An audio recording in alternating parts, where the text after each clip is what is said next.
नमस्कार, मैं धनंजय कुमार द नागरिक में आपका स्वागत है। देखिए प्रधानमंत्री जी आज मणिपुर जा रहे हैं। कितना हो गया?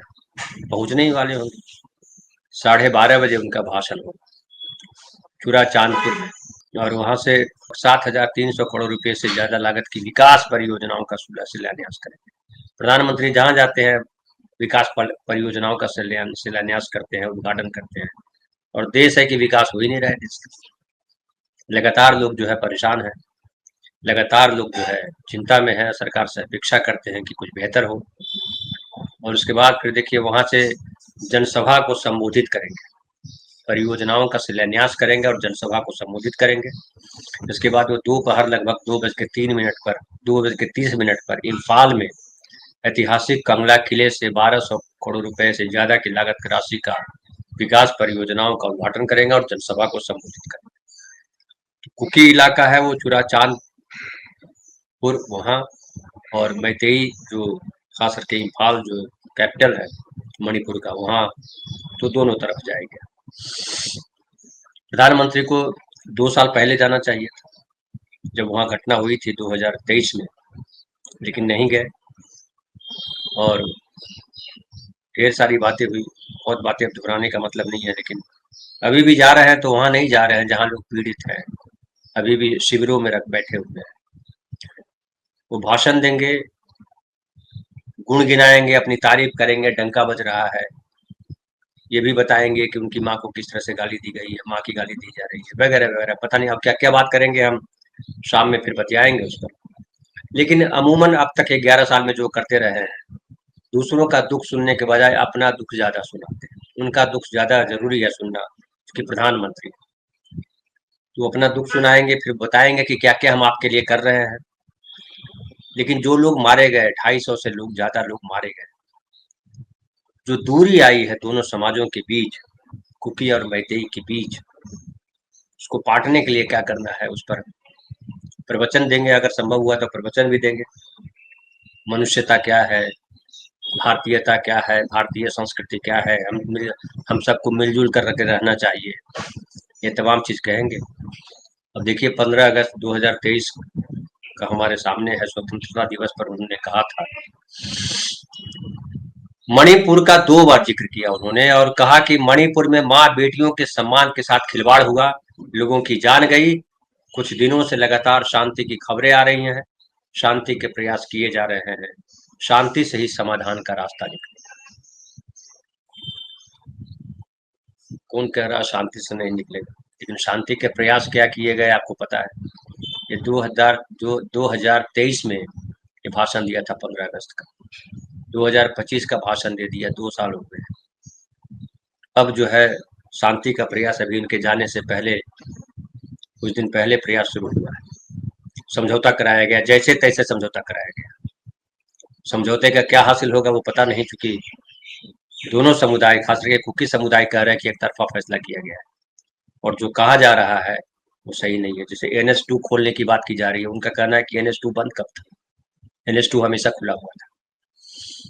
और मूल जो वहाँ झगड़ा है, जो सबसे इम्पोर्टेंट है, उस पर देखिए प्रधानमंत्री क्या बोलते हैं। मूल झगड़ा ये है कि कुकी समाज वहाँ ST शेड्यूल ट्राइब के तौर पे जाना जाता है, उनकी मान्यता है और उनकी पहचान है।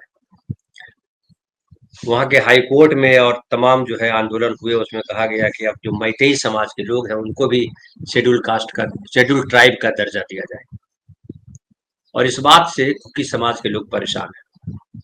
उनको लगता है कि जब शेड्यूल ट्राइब वो भी हो जाएंगे तो जो पहाड़ी इलाका है वहाँ जमीन खरीद सकेंगे और उनके सांस्कृतिक, सामाजिक और भौगोलिक अस्तित्व पर संकट आ जाएगा। वो अपने अस्तित्व को बचाना चाहते हैं। और ये है कि जो इम्फाल घाटी है और लगभग 10% वहाँ भूमि क्षेत्र है जहाँ मैतेई बहुसंख्यक रहते हैं।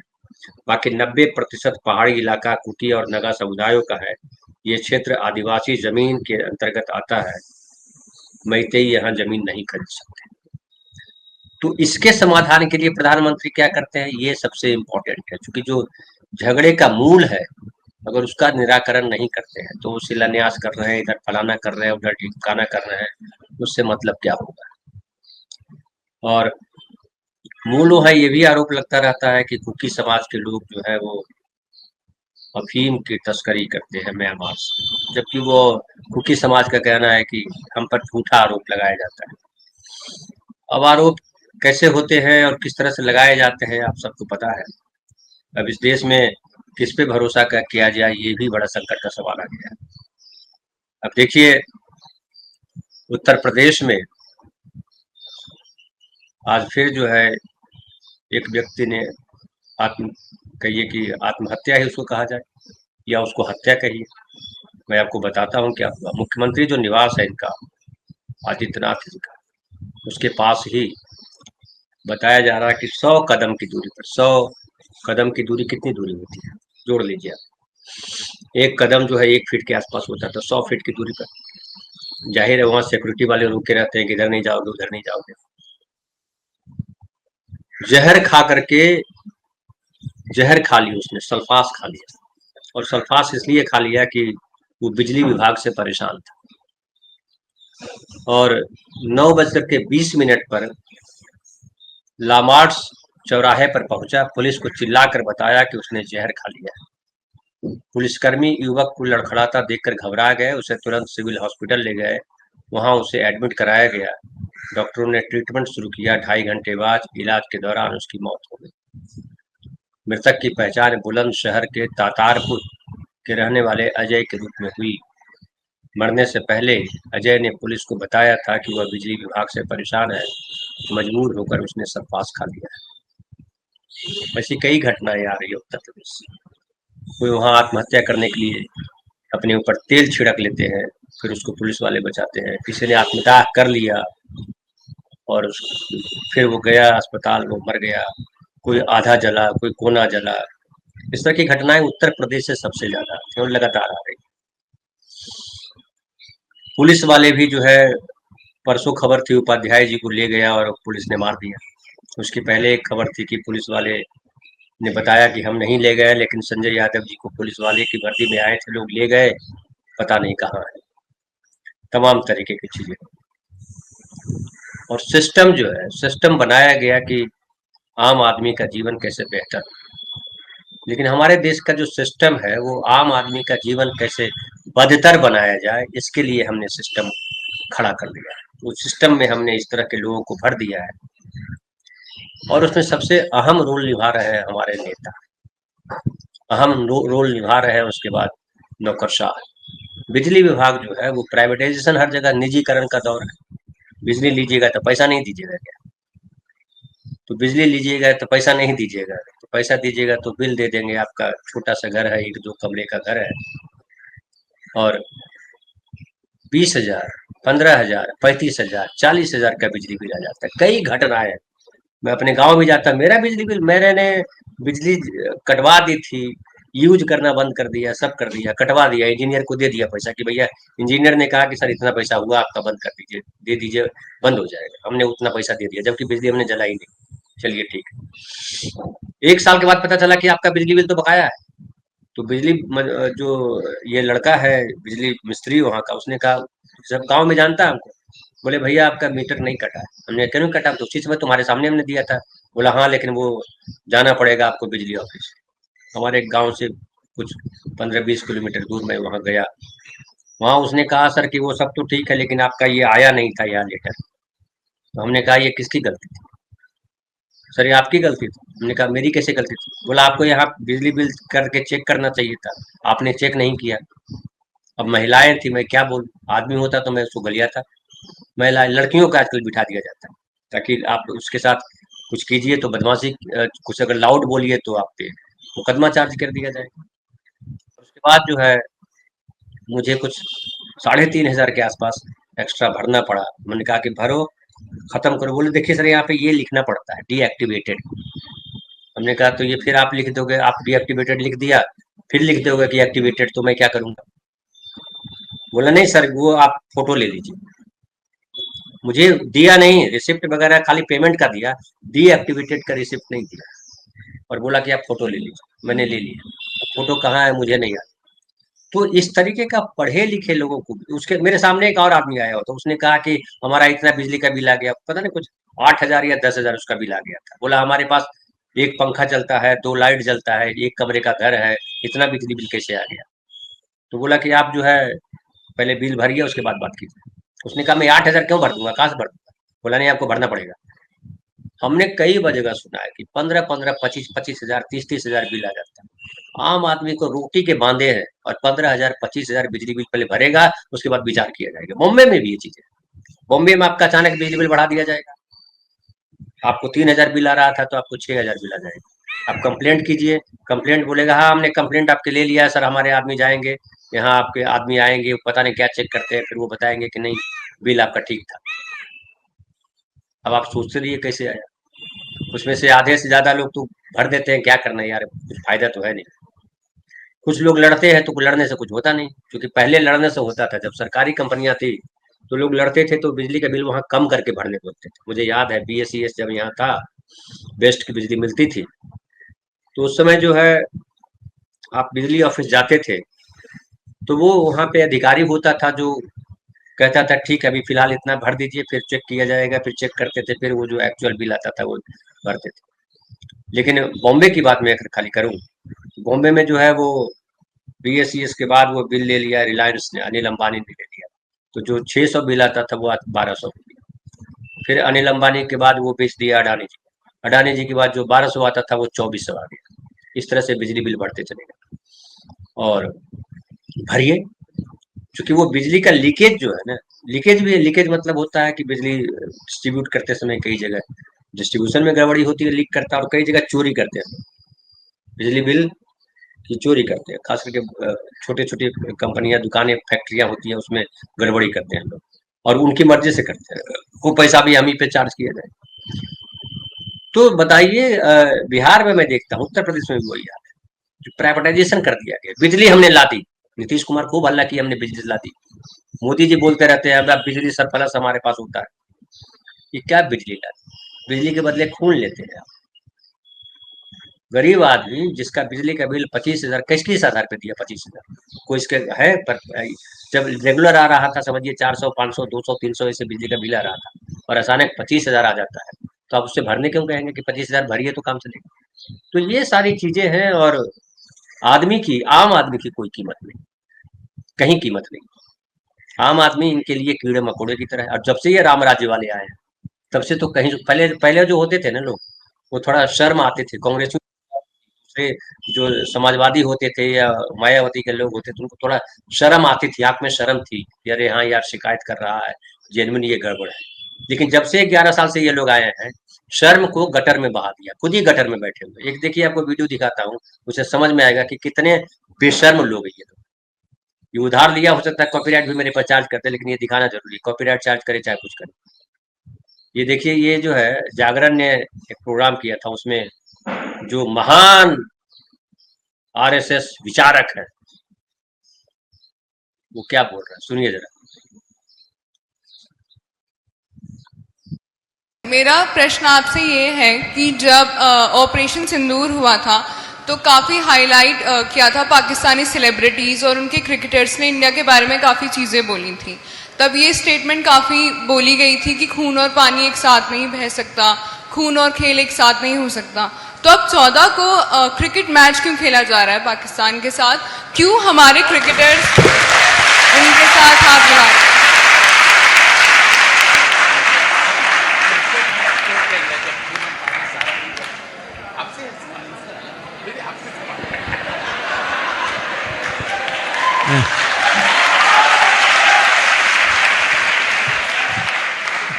देखिए, हमने खून और पानी का कहा था, हमने क्रिकेट का नहीं कहा था। निर्लजता देख ली। अगल बगल भी पत्रकार बैठे हुए, महान पत्रकार, आप लोग जानते होंगे, मैं नाम नहीं लूंगा, नाम लेना उन लोगों का जो है ना।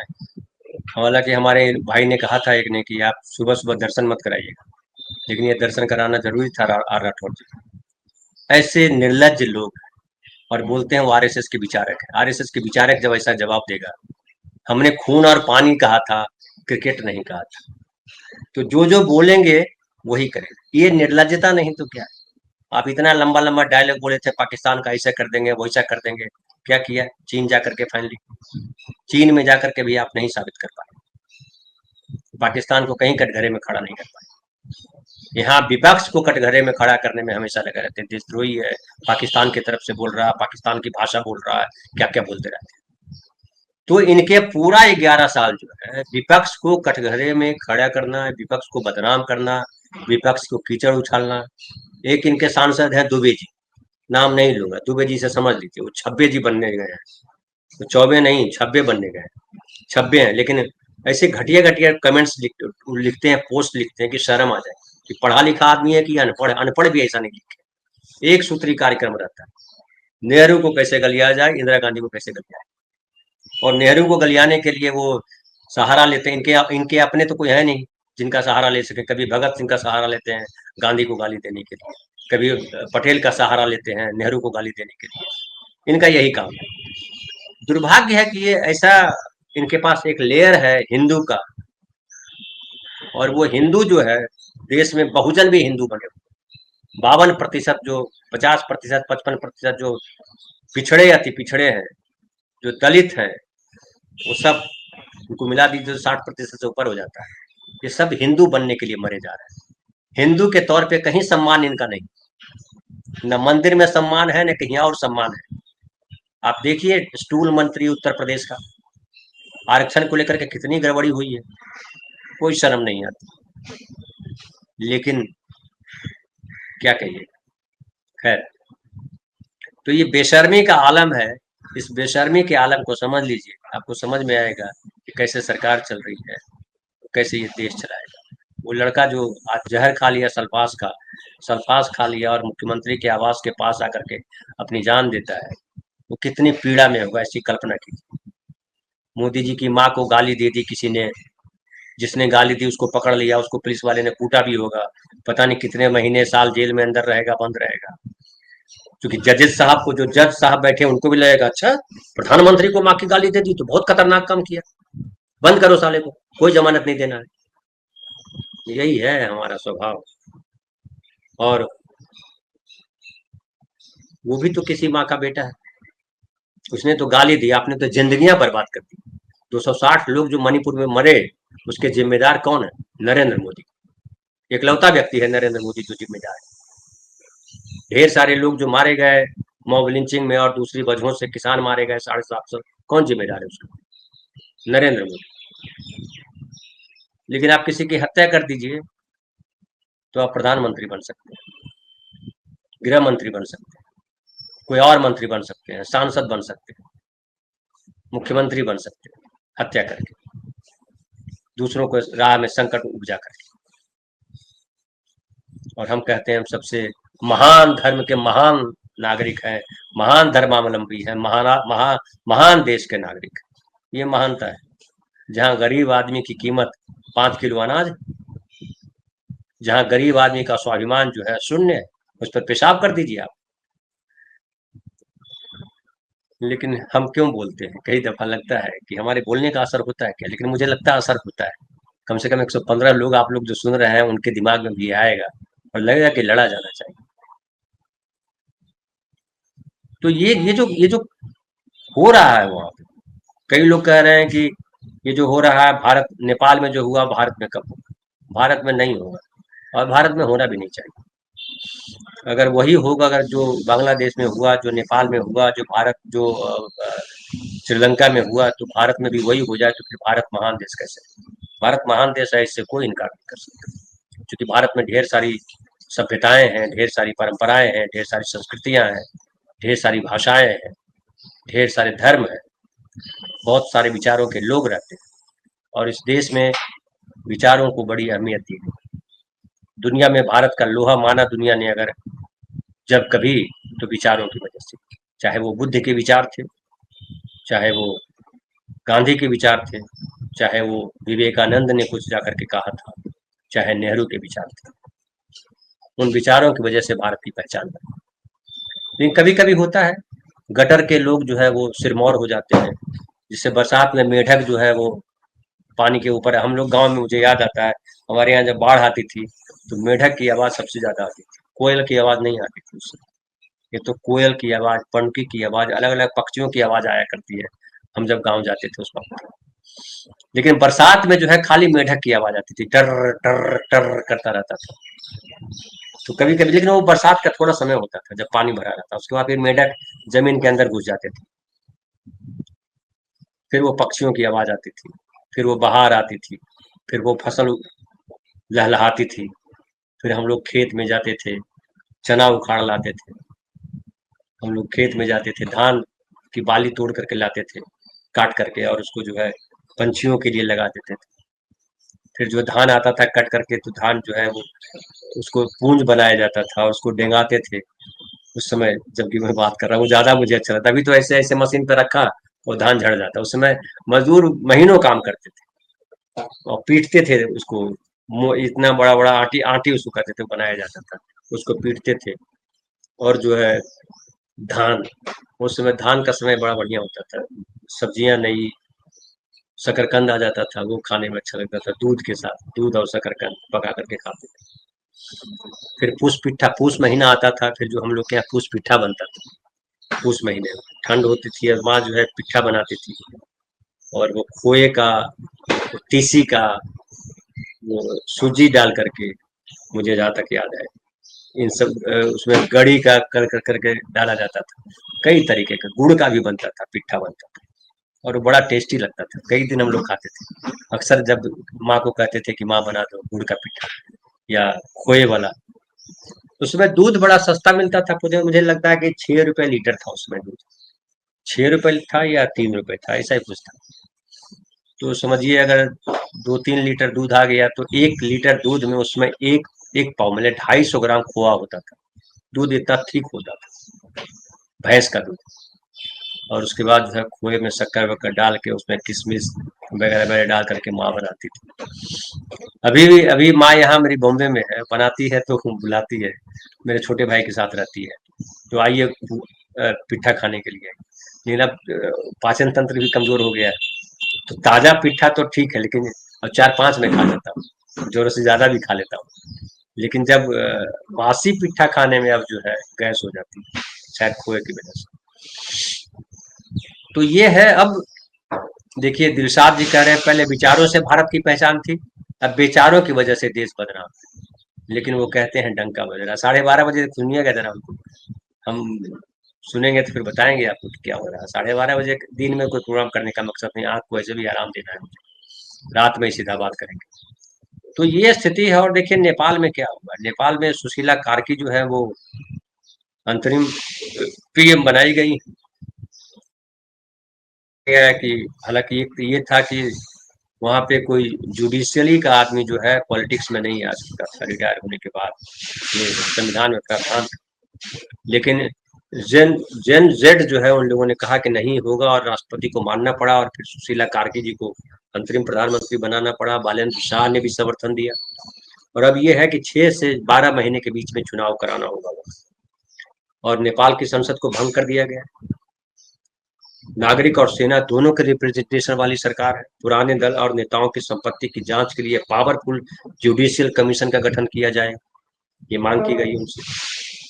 और पुराने दल और नेताओं की, वो तमाम नेता जो भाग गए हैं, भगोड़े हैं, आंदोलन के दौरान प्रदर्शनकारियों के खिलाफ हुई हिंसा के स्वतंत्र और निष्पक्ष जांच हो, जिससे प्रभावित लोगों को न्याय मिले। देखिए अब क्या बदलता है नेपाल में। लेकिन एक संतोष तो हुआ है कि जो करप्शन है, जो जिंदगी को, आम आदमी की जिंदगी जिस परेशानी में है, उससे बेहतर जीवन मिलेगा। सरकार हम इसीलिए चुनते हैं कि हमारा जीवन बेहतर हो, और जीवन जब बेहतर नहीं होता है तो फिर बड़ी संकट आ जाता है,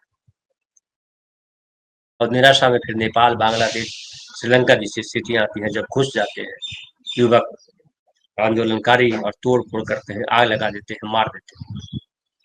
वहाँ पत्रकारों को भी पीटा गया नेपाल में, खास करके भारत के 2 पत्रकार का जिक्र आ रहा है। एक उसमें से अर्नब गोस्वामी जी की, जो आर भारत शायद उनके चैनल का नाम है, उसका एक पत्रकार पीटा गया।